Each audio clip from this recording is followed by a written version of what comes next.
Good afternoon. My camera, I always worry my camera looks a little dark. I'm gonna bump up the picture brightness a little bit.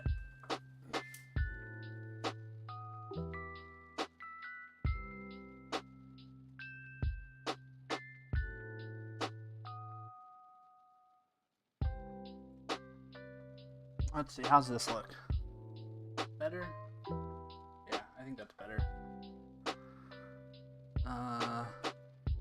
Okay, let's do a quick audio video check, because that's the responsible thing to do. Switch over to the camera here.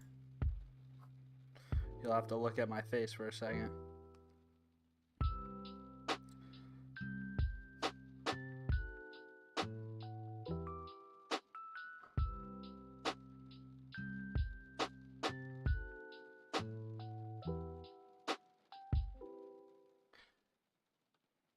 Testing, testing, 1, 2, 3, 1, 2, 3.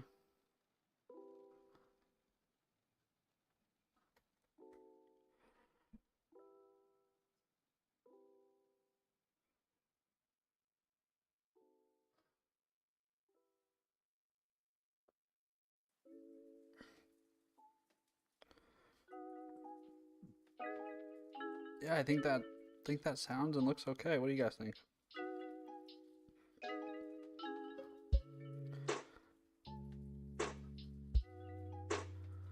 All right. Now we're ready to go. Now we're kicking. Now we're cooking with peanut oil. Is that what they say?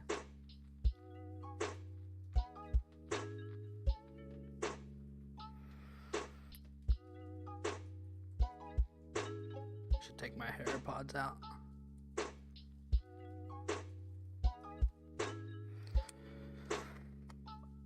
Excuse me. Excuse me.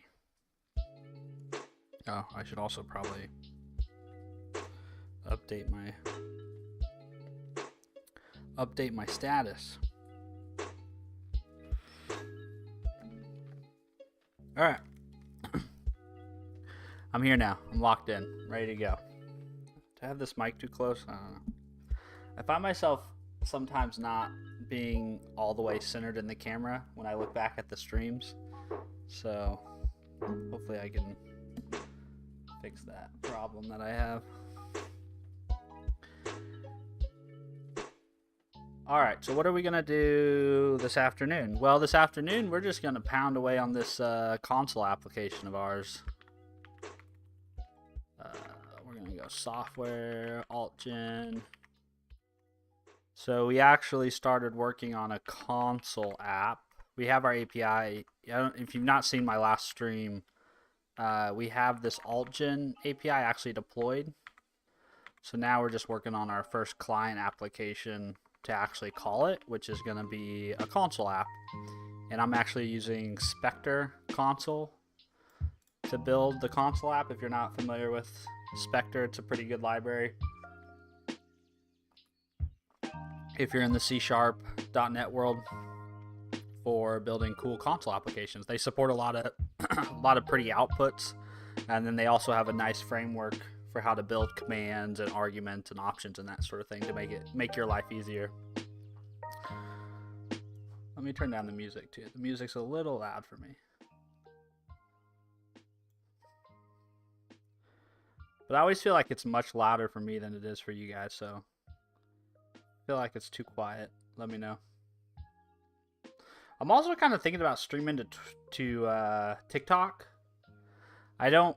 Right now with Restream, I get 2 channels I can stream to. So right now I'm streaming to YouTube and I'm streaming to Twitch, but Twitch has been really dead. Like I hardly ever have anybody, it seems like, watching me on Twitch or chatting with me on Twitch. So I might try, instead of streaming to YouTube and Twitch, I might try streaming to YouTube and TikTok, unless there's a Twitch person out there that will comment right now and say, no, don't do that. I think I'm gonna try it just because why not? I don't really want to pay for Restream either, so I just don't think it makes any sense to spend money on a hobby like this unless the hobby is producing some sort of return, which right now it's not. Maybe one day. Maybe one day we get some subscribers and get some partnerships. Sorry, I'm putting on socks because whenever I stream, if I don't have socks on, my feet get really cold. And I like to be cold, but I don't like to be so cold to where I don't want to do things. It's like there's a homeostasis there you have to find. You know, you got to find the right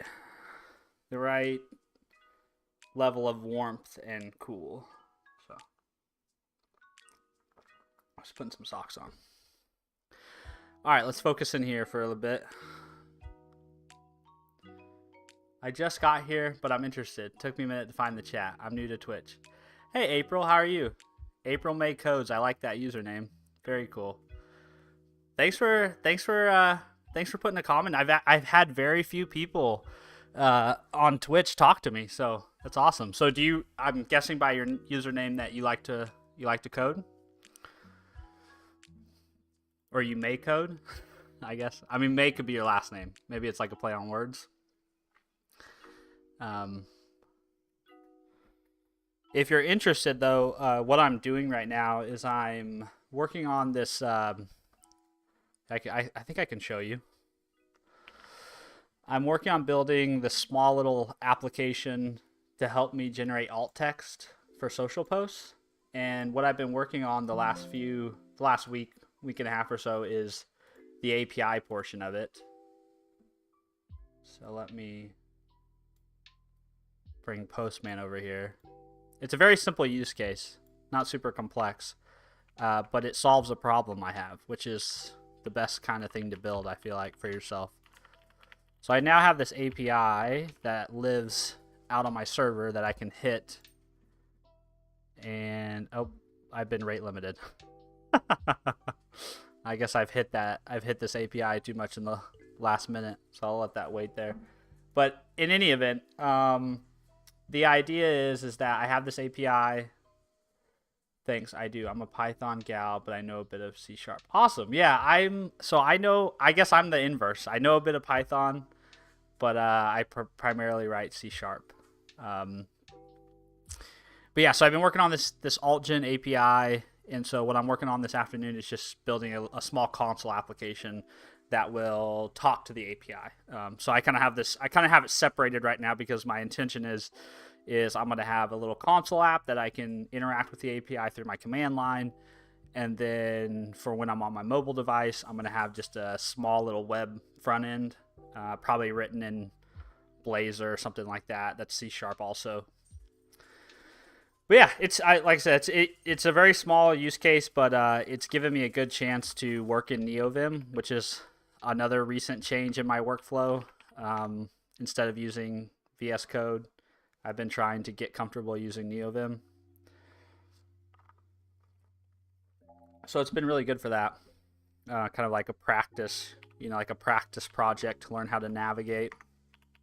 So Spectre Console is actually a really cool library. If you do know some C#, it's actually a really cool. Whoops, that's not what I meant to do. It's actually a really cool library. It allows you to do all kinds of cool output things. So maybe I can show you examples of them. Some of them, like you can do all these different types of like live displays. So you can do tables. You can update it in real time. You can do a bunch of like pretty printing stuff. There's one they do like JSON. You can have nicely pretty printed JSON.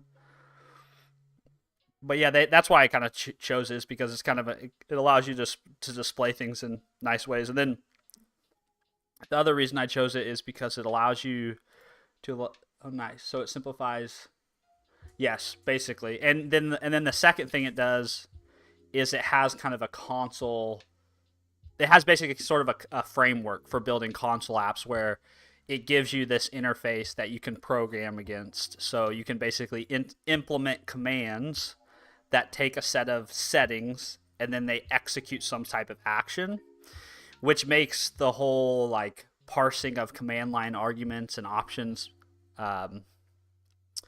very simple. You don't have to write all that code yourself. It also generates help docs for you. So if you type .net -- help, right, or any really CLI tool, if you type the command and then -- help, it spits out all this documentation, and so this will also automatically do that for you too. If I can find, there's a section on it somewhere. Yeah, command help. So it'll automatically print out the help for you, which is kind of nice, and you can customize it and things like that. But that's why I picked it to use it for this application. And so what I'm doing right now, or what I worked on the last time we were here, is I'm basically getting the Microsoft hosting model wired up to work with Spectre Console. So I've implemented a couple classes here, type register and type resolver. Basically all they do is they make Spectre Console be able to use the .NET hosting model to resolve services. So that way you can do things like dependency injection and just use the existing hosting model that Microsoft provides. So we got those written last time, and now we have those wired up. So let's just focus on, I guess, now implementing a command. And I think my app's really only going to have one command. So let's go back to their documentation here for command. No, we want creating commands.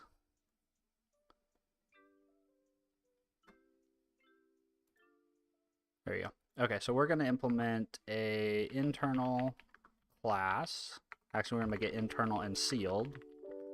And we're going to call it default command. Actually, let's call it generate command. Generate command, and that's going to implement it's not actually going to implement a command, it's actually going to implement an async command, because we're going to be doing some work asynchronously in this command. And then we'll just implement this in this abstract class.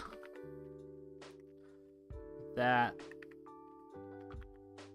Oh, and I can remove that. Okay. Oh, excuse me.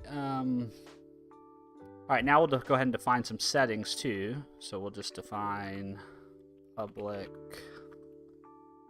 class settings, and these will implement command settings. And it looks like Copilot already wants to do it for me. So command argument, we need a path, and we're going to set that empty to strings empty.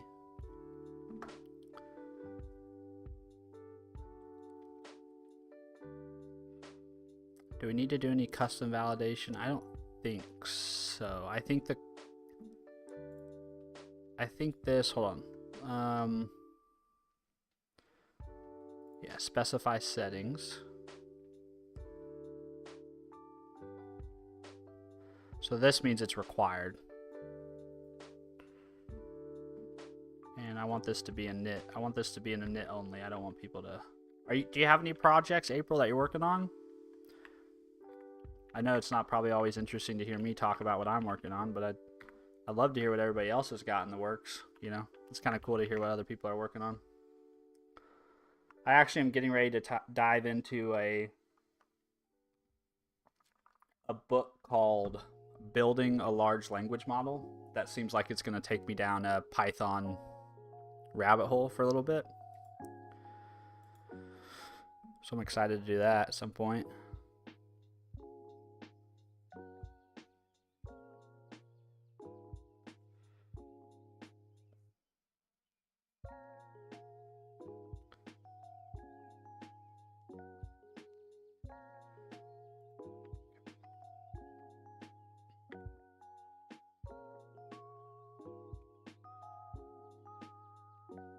The path to the image for which the background should be removed.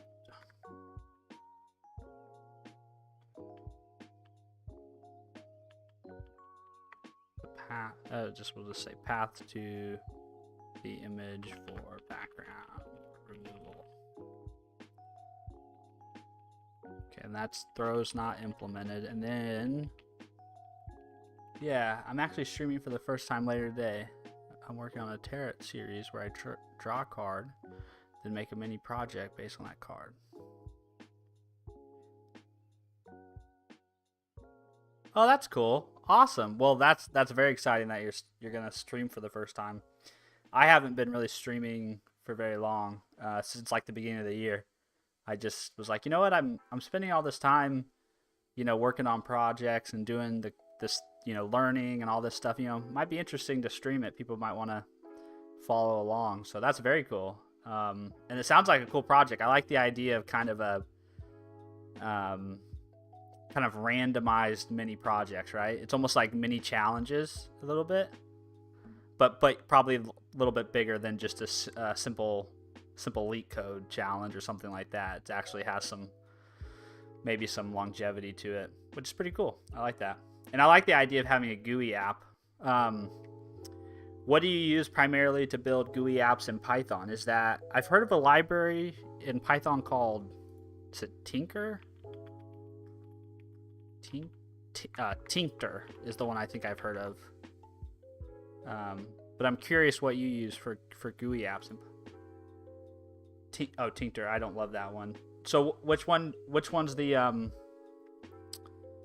Deer Py GUI a lot? Interesting. Deer.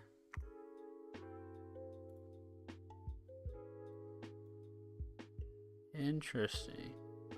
Is that what you're planning? Oh, that's pretty.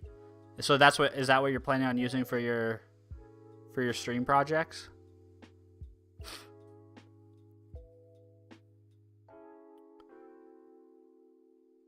Interesting. Create context, viewport, window, button. Interesting. Oh, you can even take inputs, huh? That's cool. Oh, very cool. Yeah, so I kind of see like this is like almost like a form. Nice. Oh, for this project you're using Kiwi? Wow, you're teaching me all about Python GUI stuff. I've not heard of any of these. Oh, and this is cross-platform. That's nice. So it runs on Android, iOS, Linux, macOS, Windows. Very cool. This is kind of like in the .NET world. This would kind of be similar to like .NET MAUI. That's pretty cool. Very cool. A lot of them will be web apps with Flash. I've got some GUI apps planned. Very cool. Yeah, web apps are great. That's most of what I build is web development related stuff. Usually there's some API involved and there's some client somewhere. Is most of what I built. Yeah, this is very cool. I'll have to put both these on my list of things that I need to look at and explore. There's so much out there, isn't there? It's really unbelievable. Yeah, how much. Whoops, that's not the right thing. Yeah, how many things are out there? It's almost impossible, it feels like, to keep up sometimes.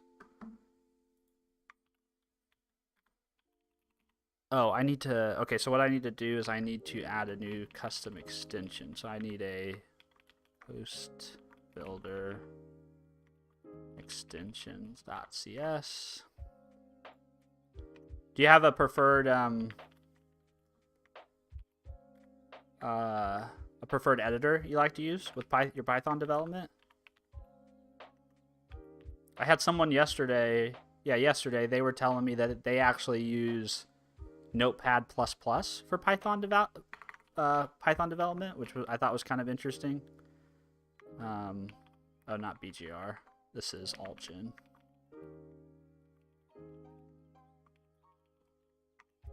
I know a lot of people use VS Code, obviously. I like PyCharm, VS Code. but PyCharm is my preference. Yeah, never used Notepad++. Yeah, I have only used Notepad++ a handful of times when I just started working in tech. But yeah, for me personally, it lacks a lot of bells and whistles that I prefer. VS Code, obviously, that was my daily driver for the last 3 years or 4 years. That's what I used pretty much up until the first of the year, and I switched over to trying to experiment with NeoVim a little bit. I've not used PyCharm. PyCharm is a Rider product, right? Not Rider product, JetBrains product, right? Yeah, I've never used it, but I have used JetBrains product. They make great products, don't they? It's wonderful. Wonderful JetBrains. I recently used have you ever heard of Advent of Code? Advent of Code, I mean you may have heard of it, so I'll wait to find out, but I used a JetBrains product. Oh, nice. Yeah, so you did it too? Yeah, I did it this is my second year doing it, and I made it through. I solved 16 days. Or no, 15 days. And I think I got through like part of the first challenge on day 16. But I used Rider, which is JetBrains' C# IDE or .NET IDE. And I've used WebStorm too. They just have really good products. Okay, let's go. Excuse me. Static class. Post builders extension. And then we're going to have public static iHost. Is it going to be an iHost builder? No, it's going to be a command app is what it's going to return. And we're going to call it build app. That. And we're going to return our app. And this is how we're going to kind of wire everything together. So let's go back to our command app documentation here.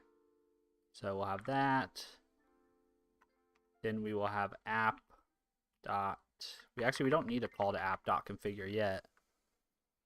We just need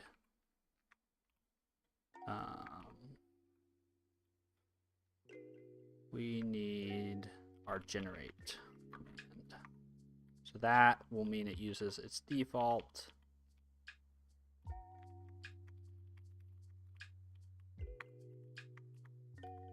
That will be its default command.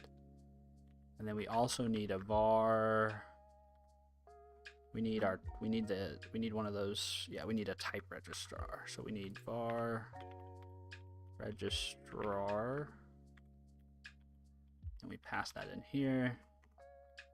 And that should wire up that. And then we can go back to our program CS, and instead of calling build here, we can call build app.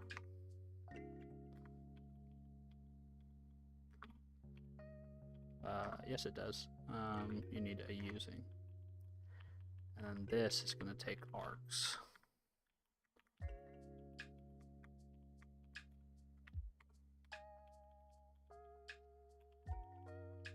And then we'll come down here and we'll just print something. So we'll say return task dot completed. Oh no, task from results. Just return 0 for now, and then we'll write something. Console.writeLine, and we will write hello world like that. Go ahead and quit this all. Now we should be able to type .NET source, or sorry, .NET run source. I think this should, hopefully this doesn't blow up. It should print. Nice. So we have everything wired up properly. Yeah, April. Sorry, I didn't see your message there. Yeah, advent of code is. I mean, it truly is no joke. I mean, there's definitely like I've watched some people who have obviously been doing it for many years now, and there's definitely kind of I guess themes that run across, right? So it's like if you know this set of algorithms, then you're gonna be able to solve like a large number of the problems that come across. The hardest ones I felt like were the ones where if you solved part one, but then you solved it in such a way that when they presented part two, it completely like screwed all the work you'd done in part one. Those were the hardest because you had spent. For me, it took some time. So then you basically sometimes have to throw away everything and almost start the problem over. Um, but yeah, I was actually super happy with. So in 2023, I did it and got to day 15, and so my goal was to get past day 15 this year, which I did. However, the thing I was most excited about was just being able to see my progress, like from 2023 to 2024. I was able to solve problems in a lot less time and with a lot less struggle. So it was nice just to be able to feel myself. Oh man, I'm making progress, and I'm getting better at solving problems with code, which felt good. It's kind of a nice event, right? To have every year to sort of be able to benchmark your abilities in a way.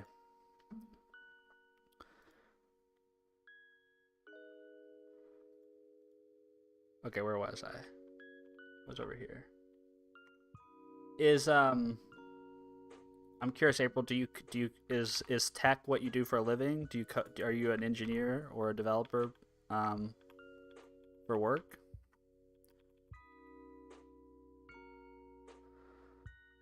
Yeah, I'm self-taught, so a lot of my knowledge is specific to the things. It's definitely a cool challenge trying to still algorithm stuff for those challenges. Yeah, and that hey, I'm right there with you. I'm completely self-taught. I do not have a computer science background or traditional kind of I never took any of those classic data structure algorithms. Everything I've learned, the structured curriculum I've done has mostly been I did all of free code camp's curriculum. um, I've done about half of the Odin project, and then of course like you said, um, kind of like you said, where most of it's just hey, I want to build something, which I think no matter how much you study the concepts, at the end of the day that's what the work comes down to, right? Is like you're given a problem, you're given a set of requirements, and you have to figure out how to solve it. And sure, there's probably like an optimal way or the best way to do it. Um, but you can always refactor, right? You can always improve something. You're just a hobbyist. Nice. Me too. That's kind of what I am, a hobbyist. I'm a quality engineer at work, so I do a little bit of coding for work for test automation, but I'm not a developer at the moment, or I wouldn't consider myself a professional developer at the moment. Oh, you're in comp sci too. So that's very cool. In my first programming, we're learning C++. I don't love it. Yeah, you're in the weeds then, right? I've not written any C++. Um, I took programming 1 and programming 2 in college as electives. My degree's in biochemistry, but I took those classes as electives, and we learned C sharp. I think in both those classes, or that's what we worked with. I think programming 2 we did a little bit of Java. Programming 1 we did C sharp. Um,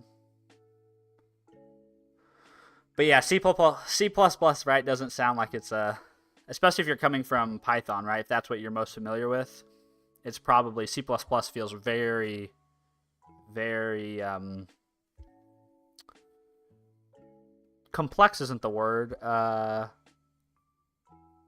Verbose, I guess, might be the word. Verbose. Um, but yeah, I'm glad. Yeah, I'm glad you kind of agreed too, though, on the whole. Here's a problem. You got to solve it. That's what matters.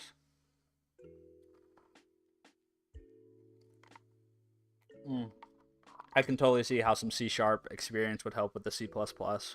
Yeah. Yeah, all those languages are sort of cousins, right? Ancestors or descendants. I guess C# in that sense would be a descendant. But yeah, I don't envy you having to write C++. But I'm wishing you all the best of luck in that class. Um, the things we got to do to get through school, I tell you what, there's so much. I've been out of school for, well, let's see, I'm 31 now, so I've been out of school for 9 years almost at this point. Man, that doesn't even seem possible. But yeah, there's so much in school. It's just, you got to jump through the hoops, to get that degree.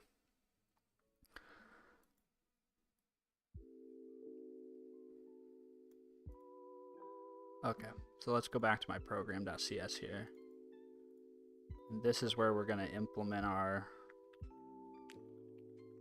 actual logic here.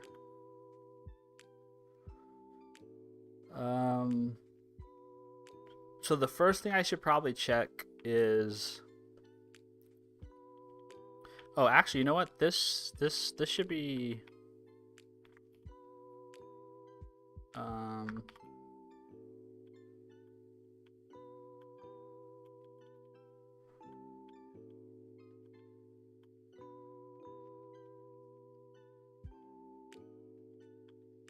how do I specify? That argument should have been required. So how do I? Oh, whoops, that's the wrong program. Program, this one. How do I? Required? Nope. How do I indicate it's required? Inspector, CLI, required argument.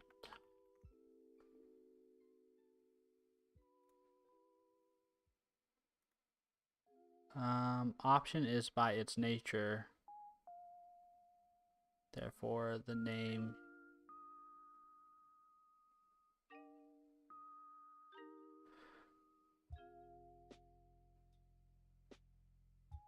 Okay, so that should have been required. I wonder why it didn't.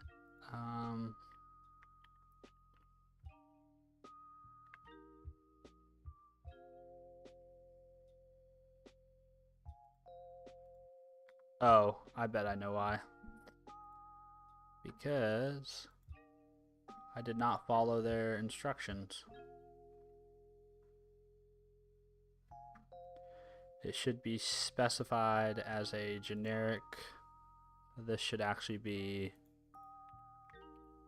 generate command.settings.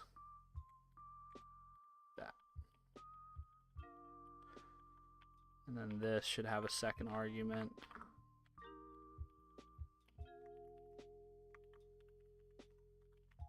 Now if I type .NET run project source AltGen, now it should throw an error. There we go. Yeah, so that's like a huge value add, just having that help text out of the box. You don't got to write that all yourself. There's another good library for this too. I don't know how much you guys care about this, but there is a Microsoft library for this. That's called system.commandline, and it's actually the library that .NET, the CLI, uses for their for the .NET command. So like all of this is actually some version of system.commandline. However, if you go to system.commandline's repo on GitHub, it hasn't been touched in almost, I think, 2 years. So it's still stuck in beta.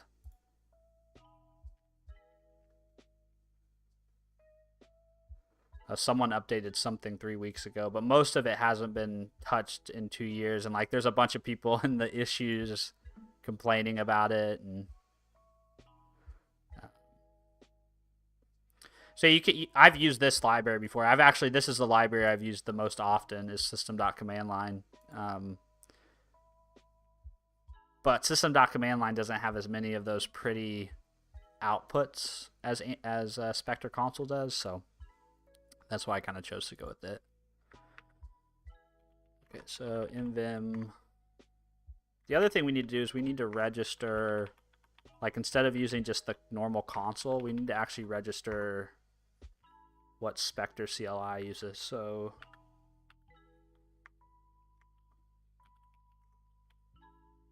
in here,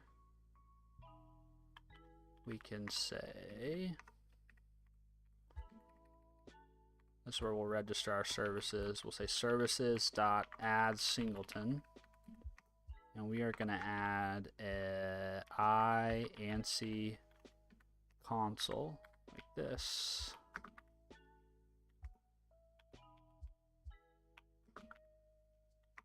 We can simplify that. We need to fix our formatting, which means down here, we can use some dependency injection, and we can say IANSI console. We can capture that in a private field.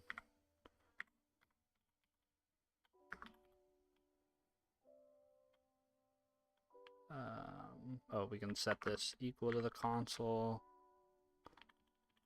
We can get rid of the access. And then down here, instead of saying console.writeLine, now we can say console.markup. We can actually use some markup to actually colorize it. Like that. I'm going to open up another window over here. And the benefit with using IANSI console is this is testable. So if you actually want to validate some outputs from your command, you can actually, in a test, you can actually check. They have a helper that you can inject in place of ANSI console, and then you can actually assert on the output to that console, which is kind of nice. April's been the only one chatting with me. Anybody here from YouTube or anybody else from Twitch? I really appreciate April being in the chat. It's been nice to have somebody to talk to. It's kind of weird streaming. Like, I know, April, you said you're getting ready to stream later today for the first time. It's I don't, maybe you already kind of have a following and whatnot, but streaming is kind of weird when it's just you in a room all by yourself talking. But that's the only way, that's the only way you can get like decent at it, and it's the only way people are ever going to show up to watch you is if you keep doing it, even when there's nobody watching you.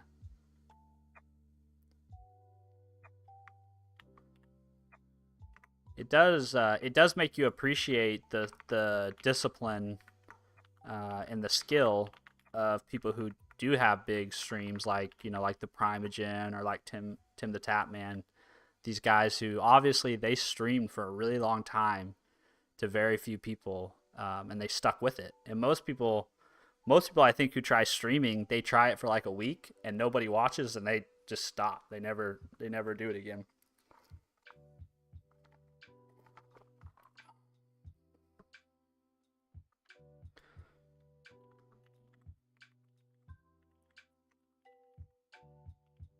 .NET Run.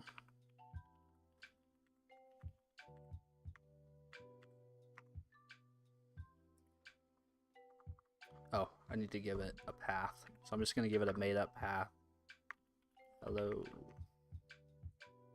Oh, yeah.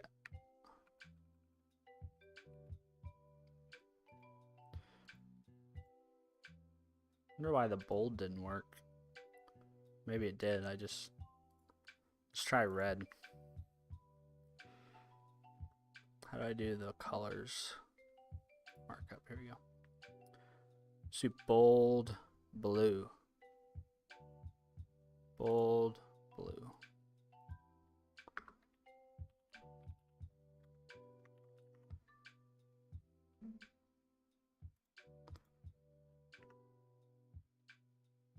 There we go. Yeah, that's pretty nice.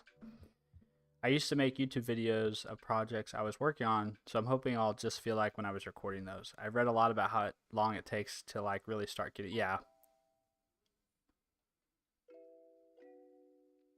Oh, totally agree. I totally think like in any community, right, April, like breadth is probably more important than depth. Or not, I mean, depth is more important than breadth, right? So if you have, you know, 10, you know, really invested members of your community versus, you know, 1,000 that are sort of kind of there, but not really. Um, yeah, I totally agree with that sentiment. But that's cool that it's cool to hear that you used to make YouTube videos because it will. That's to me, that's kind of large. One of the reasons I like to stream is one, you do get to interact with people, and it kind of gives you an excuse to work on the stuff you want to work on. Kind of gives you something to be accountable towards. But it's also a great way to make other content, right? So you could really like you said, if you're streaming and you do one of your projects or one of the challenges that you have, part of that tarot card idea, you could always chop that up from your stream and turn it into a video on your channel. So it's kind of a nice efficient way if you're interested in making other content to also make content, which is kind of nice. All right, so the first thing I should do here is I should validate if this path exists or not. That's the first thing I should do. So I should say, oh yeah, I've had a bad habit in favor of a new idea. So I'm hoping, yeah. Yeah, well, I mean, I have that. I have a problem. So I am pretty good at finishing projects. My problem is what happens is I end up starting too many at once, and then I kind of feel a little stressed out because I'm like, oh, I should be working on this. I need to work on this. I need to, and it kind of they occupy too much headspace. Like right now, I'm trying to work on. I have this project with this AltGen project. I've got another project that I'm working on that's like a background removal tool. Um, I have another project that has to do with obviously building a large language model. So right now at the moment, I kind of feel like, okay, I've got to get some of these things to like a stopping point where I'm happy with them, right? And kind of narrow my scope back down so I'm not trying to do 5 different things. But I do think you'll find that the streaming helps with accountability. If nothing else, right, it's an excuse for you to set aside time, regardless of who shows up to watch you. But it's an excuse to set aside time to work on that skill and work on that thing, which is what it's been for me a lot this year since the beginning of the year. It's just like every day I know I'm gonna set aside an hour over lunch. That's what I do is I set aside basically my lunch time, and I say, okay, over lunch I'm gonna stream, and for that hour I'm gonna try to focus on making some progress on one of my projects. And I'm not like as you can see. I'm not trying when I'm streaming. I'm also not just trying to like crush through the project, you know. So I'm not like the most productive, but it's still time with your hands on the keyboard.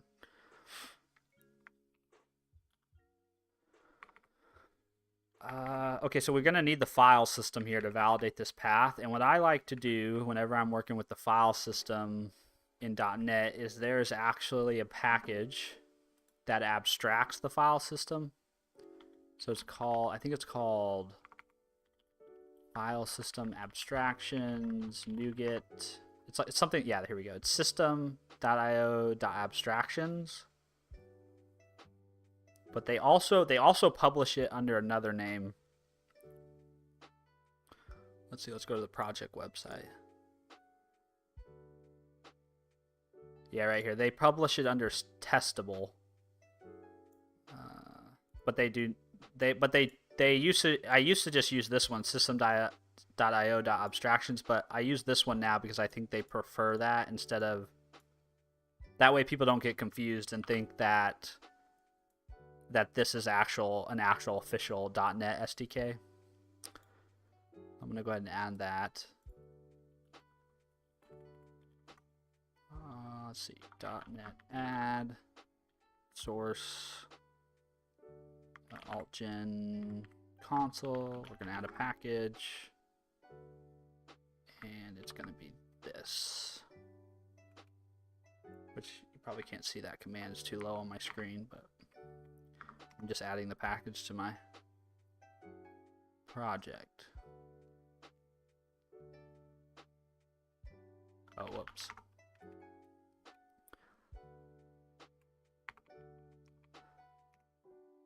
I should make a video about this package. I don't know how many people actually know this package exists or how many use it. Maybe it's quite a few. I don't know how many downloads it has. Let's see.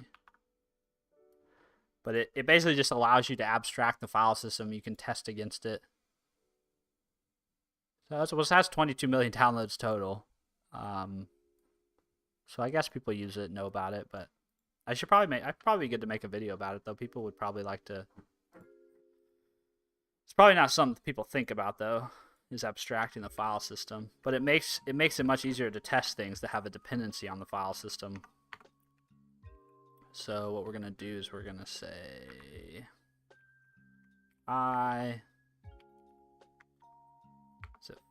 what is it? File. Yeah, it's file system. File system.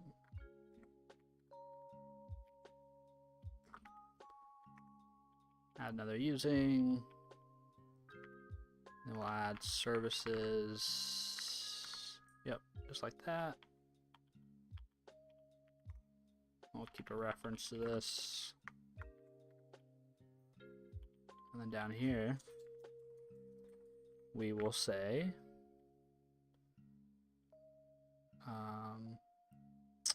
var path exists. I'm kind of low on my screen on here. Let me scroll up a little bit. Path exists. Yep, there we go. And then we'll say if path exists is false, we're going to print something and return early. Yeah, just like that. So let's give this a go over here. This should print an error message. Yeah, nice.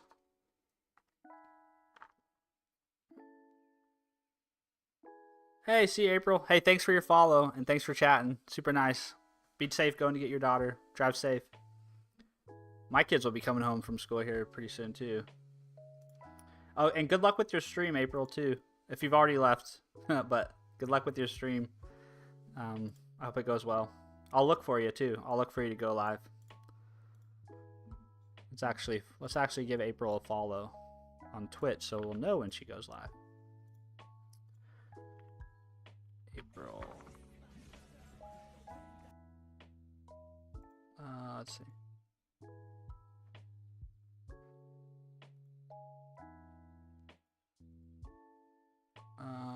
How do I get to my stream?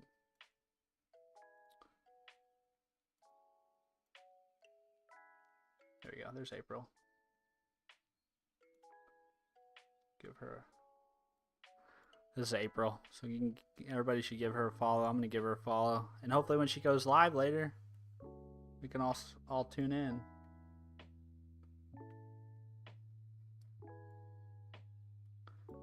It's always nice when people stop in and chat on the stream. It's just nice to have someone to react to and talk to while you're streaming. Okay, so now we know that the path exists.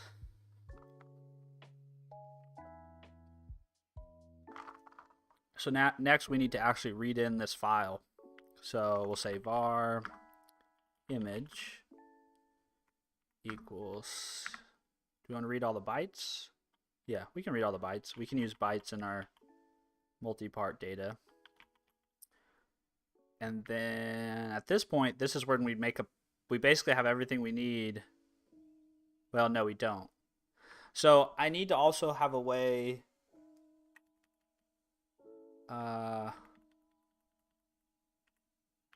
So we have some other settings we're going to need, right? So we need the path. And actually what I want to do is I actually want to say command argument 1 should be provider. and then command argument, command argument 2. It's not the provider. This should be key. The key for the provider.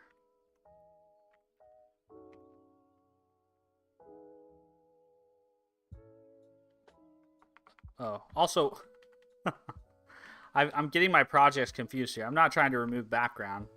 The path to the image to generate alt text for. I have another project I've been working on in my spare time that's a background removal thing. The provider to use for generating alt text.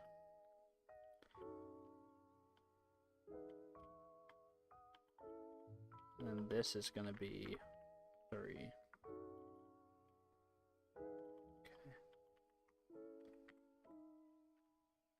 Okay. We don't need a type converter yet, I don't think. So we just want a string.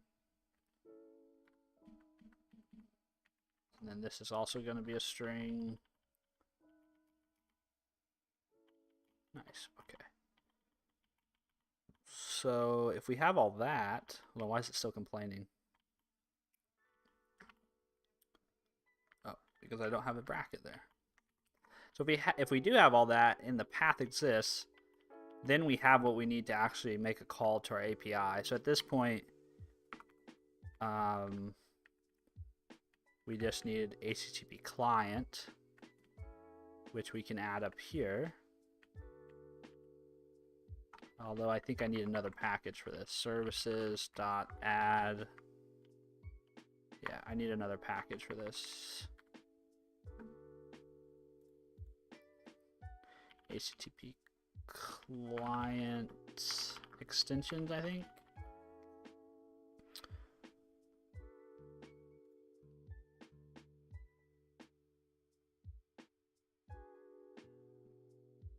So I want this.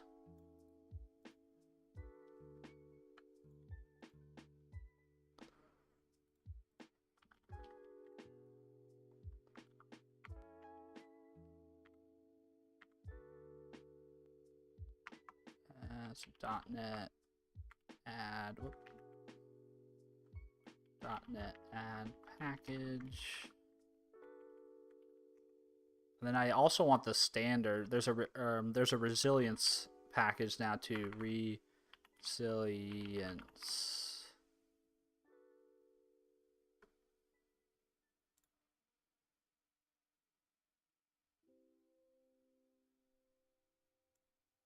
And add this one as well.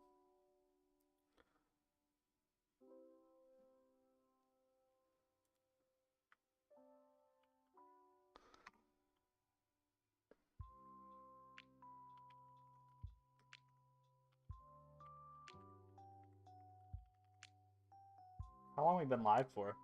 Oh, lunchtime.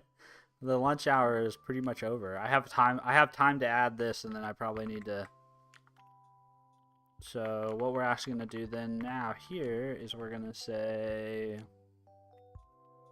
services.add HTTP client, and then we're going to say add resilience.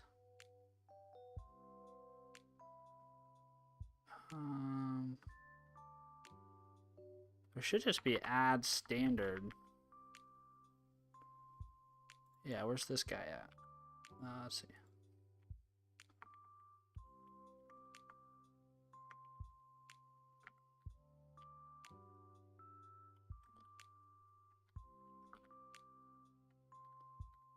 I think I need a using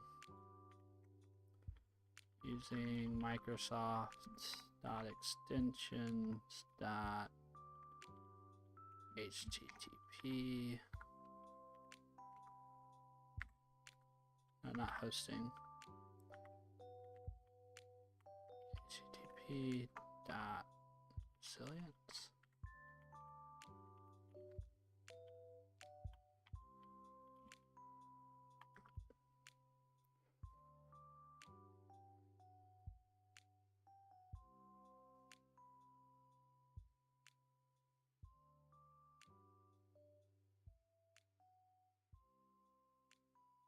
Oh, maybe I have to do. I run into this every time.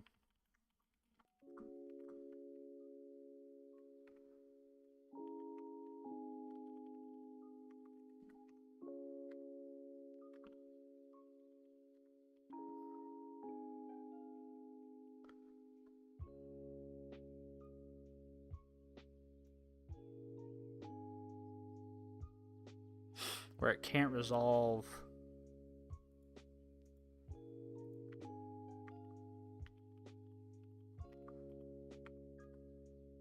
There we go. This will we're actually going to turn this into a strongly typed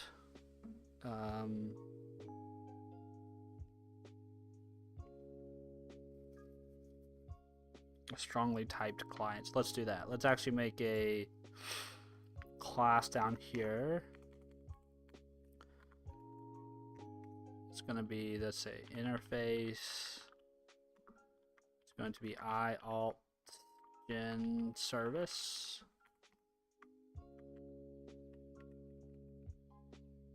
And this is going to take a provider, a key, and a byte. And this is going to take an this is going to be a sealed class called AltGen service. And this is going to implement the AltGen service. Go ahead and implement. Excuse me. And this is going to take an HTTP client.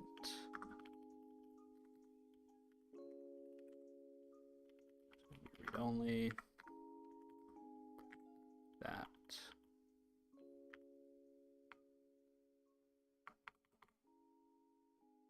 And then this should be as straightforward as just saying var request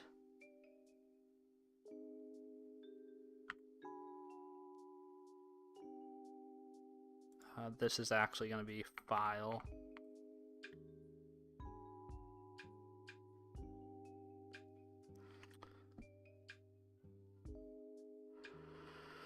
Oh, we also need the type of our file. Right, so excuse me. I have to go find. Let's see. I don't even remember what I expect to take in. So my request. Where's my request? Over here. So I need provider key, and the file. So we need provider. Well, I guess it can be lowercase. This is going to be provider key. And this actually is going to be, yeah.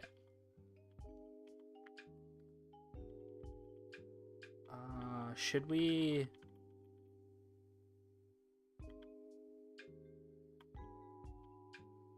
What we actually need here is we actually need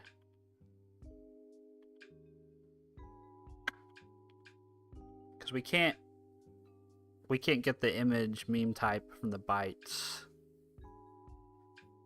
We really need to get it from the path. And I think there's a way to do this in .NET. Let's see, .NET get meme type of file.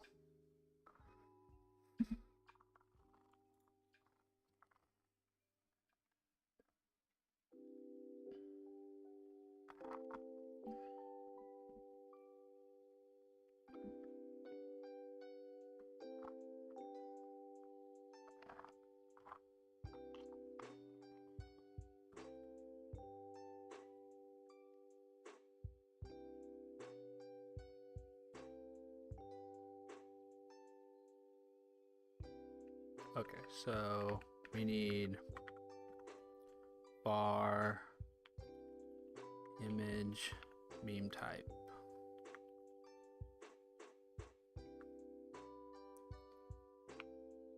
And that's going to be file content type provider.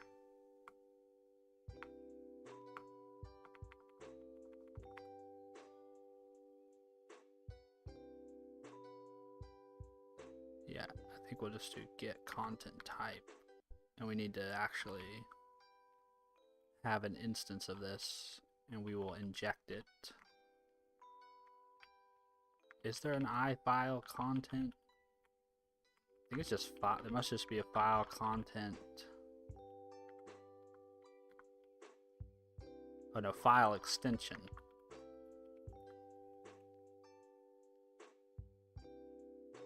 Extension.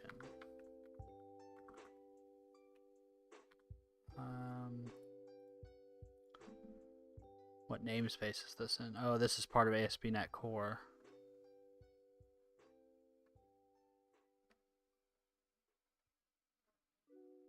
So is there a common way to do this in console apps? Console app. NuGet. Get. I mean, honestly, we can do this ourselves, right? We can do this ourselves. Let's just do this ourselves. So let's have a little read-only. Let's have a dictionary, and we'll do string, and yeah, this could be for providers, but for right now, actually, let's do it. Let's add one for providers. We should validate against the providers.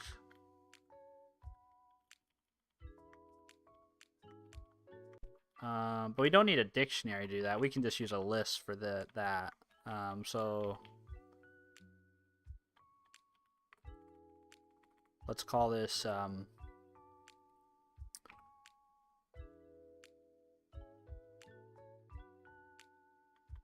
image types, I guess.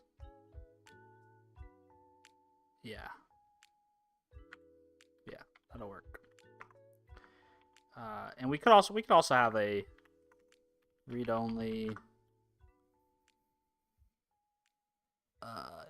Read-only. Actually, it could be a constant, couldn't it? No, it can't.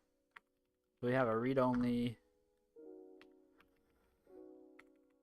list of strings, and these are providers. And for right now, the only valid one is Gemini.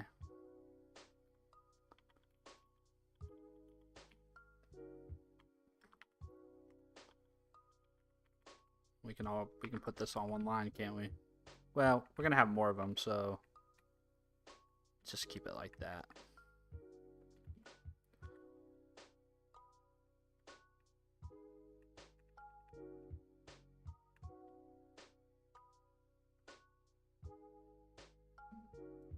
So the question is, should we validate those things in the execute method, or should we validate those things as part of the settings?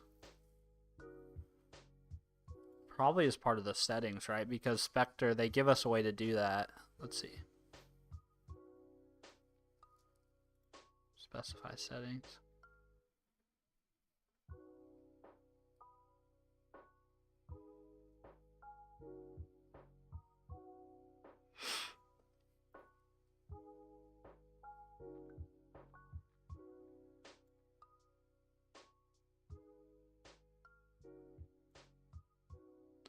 Yeah, let's do that in the settings. So let's say public override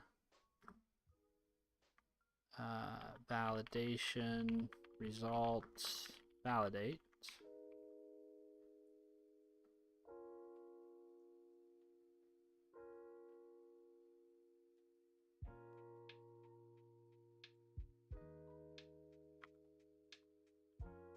Yeah, that won't work because these, so we need to move, well, yeah, we should probably, anyways, these should probably come down to where the validation's going to happen. So let's move these here.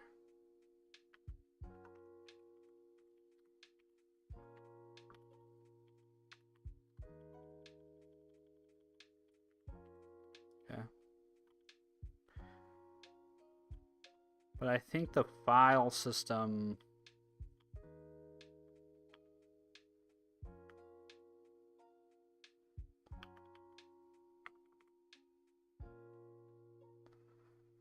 I think the file system one...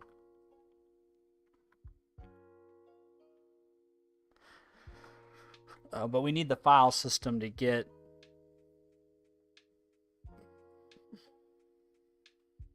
the settings.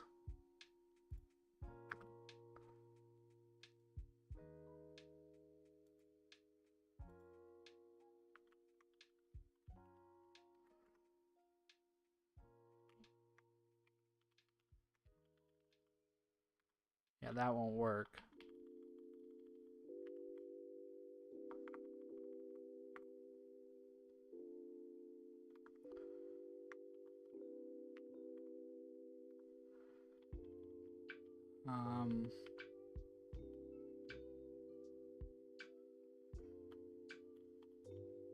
So can I inject things into the settings? I don't know if I can.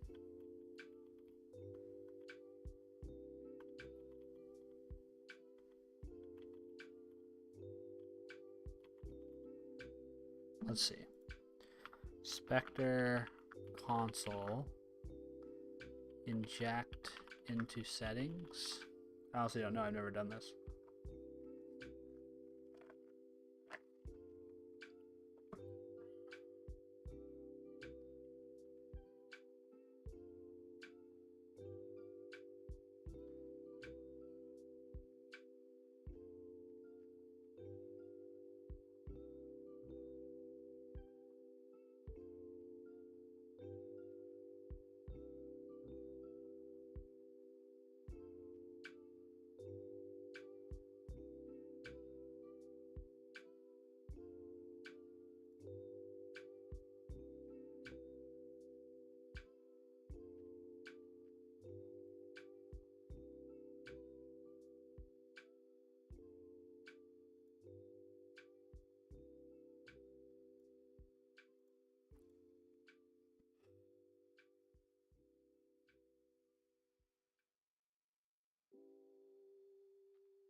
Yeah, I don't see any. I guess I can try it and just see if it breaks, right? I mean,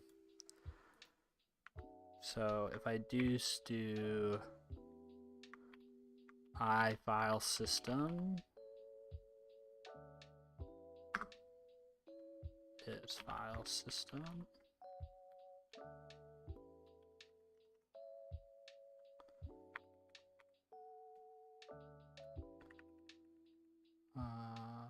No, I want private, or no, read only. That? I don't know if this will work. The path doesn't exist. Which means I shouldn't have to do this down here. Shouldn't have to do any of this now, because I've already validated that.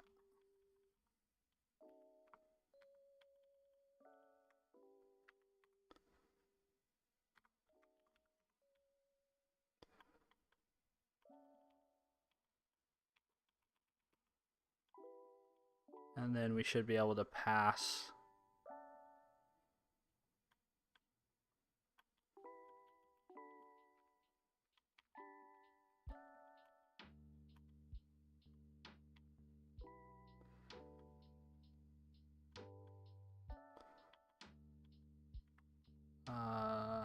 public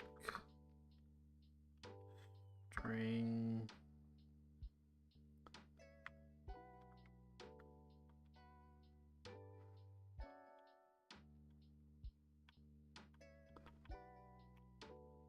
I don't know, is that a good idea?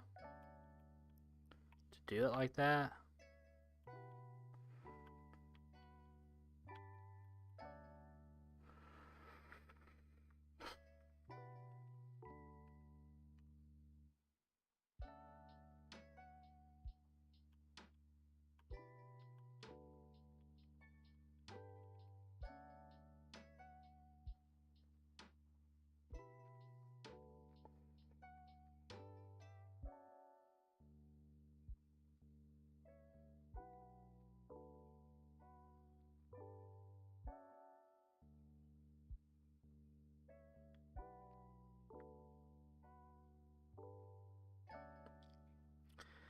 Yeah, I don't know. I think I'm gonna have to think about it, how I want to do that.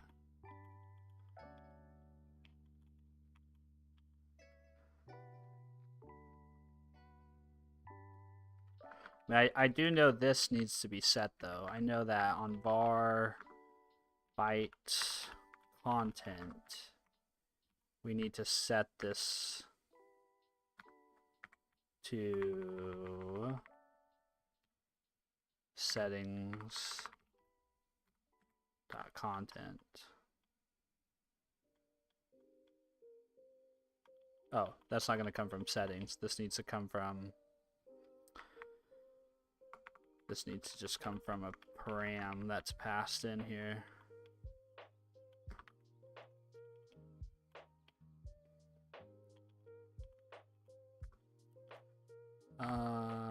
This is going to be a string. It's going to be content type. And you know, this actually probably needs to be factored into an object because we have a lot of parameters here. But I don't want to do that right now. Just going to set that aside for a moment.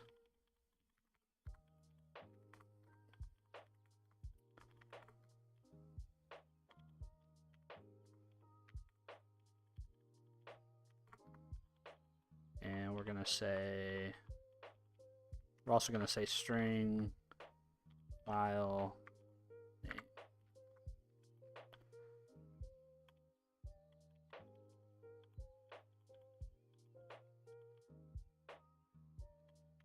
It's going to be file name, that.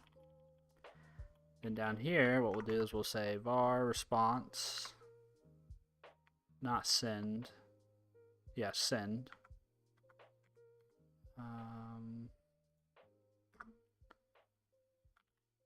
Yeah, make method async.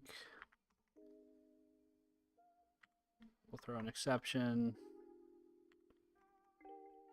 We'll just return it for now. This actually needs to be serialize response.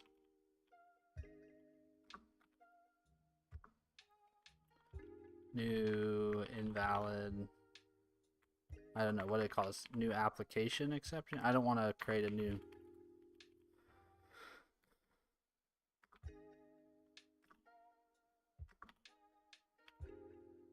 Maybe we just do new bad data exception for now.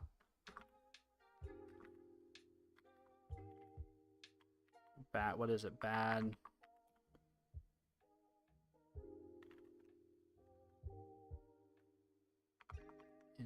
Invalid. We could do invalid. Yeah, let's just do that for now. Even though that's not actually accurate to do. Use accurate exception.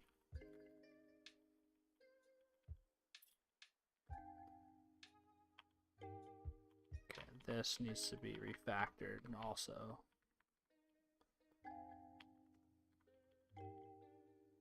I know I'm over on my time. I need to wrap up here. Let's get to a stopping point.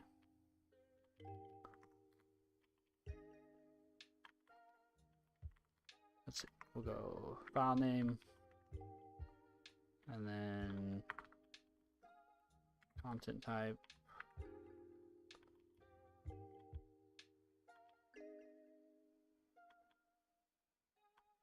So what we'll want to do here is we'll want to say file name,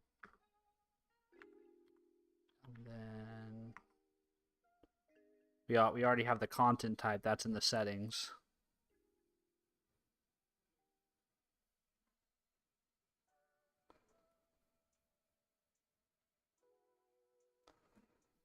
This also should be asynchronous, shouldn't it?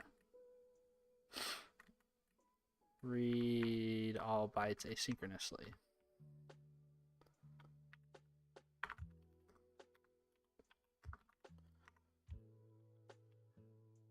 And this doesn't have an asynchronous.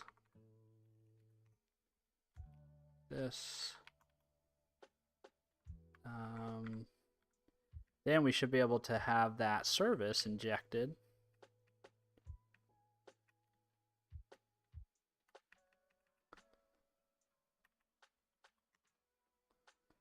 Yep, just like that. We should be able to read only.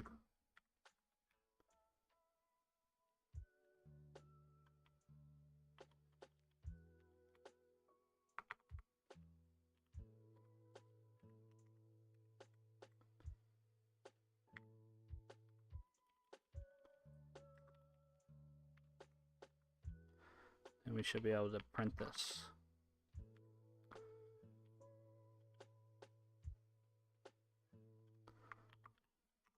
Obviously this won't work because we also need to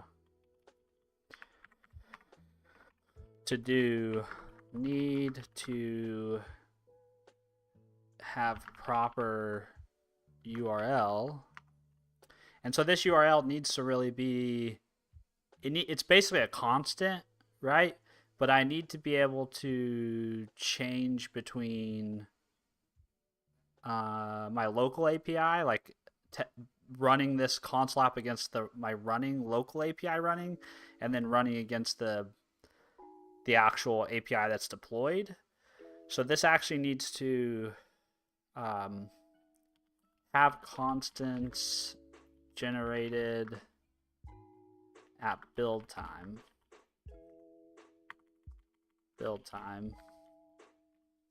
That point to proper API URL. We'll do that sometime. But let's see if we can actually inject things into the settings. So if I run, let's see, if I run hello, what happens? Okay, so if I do, let's see, this is my provider. This is my key. And this is my path. I should write some unit tests too. Now I've gotten to a point where I need some unit tests. So I'll also set those up for this command because we don't want to have to do this from the command line. The path does not exist. Okay, nice. So the injection seems to be working. So I can inject things into settings and it will resolve them. That's wonderful.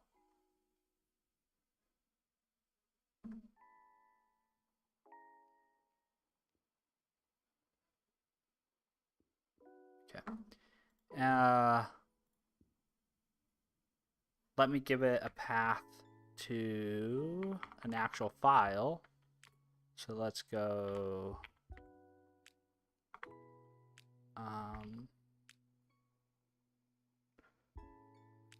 Google, let's see, hold on.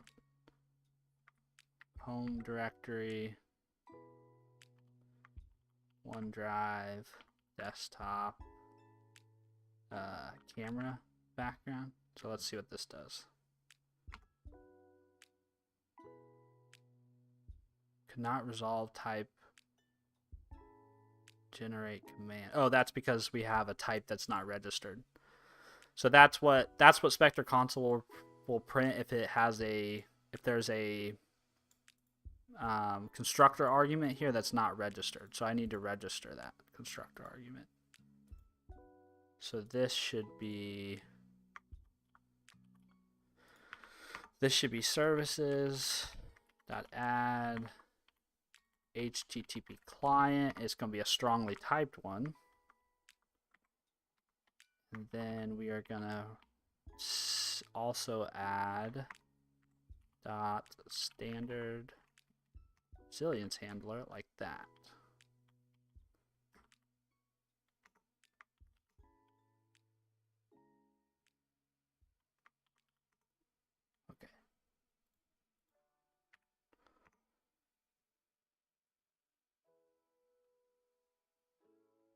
So it's actually making it. So in that case, I have a valid provider. I've provided an API key. I've provided an actual valid file. So it should try to make a request. And in this case, it can't make a request because that URI is an actual. It's a bad URI. It's just this AltGen. Wonderful. Okay. We're rocking and rolling here with this thing. Okay, let's write this out real quick. We're really close. I also see some places where I could probably have a shared class library between my console app and my API class. Since they're both in C#, there's probably some stuff I could abstract, or not abstract, but pull out of that API project and put in a shared library, and then use that same type here and there. So maybe I do that too at some point. Okay, let's write this out. All right. Well, if you stuck around this long, I appreciate you watching. I don't actually know how many people showed up. It's kind of interesting. April showed up on Twitch, but nobody really showed up on YouTube. And what's interesting is when I stream on YouTube live from my mobile device, I actually get quite a few people who show up and chat. So it's interesting that when I stream from my computer to YouTube, I don't actually find many people showing up in the chat. It shows me that the algorithm seems to be most definitely pushing the mobile live streaming, which is kind of interesting.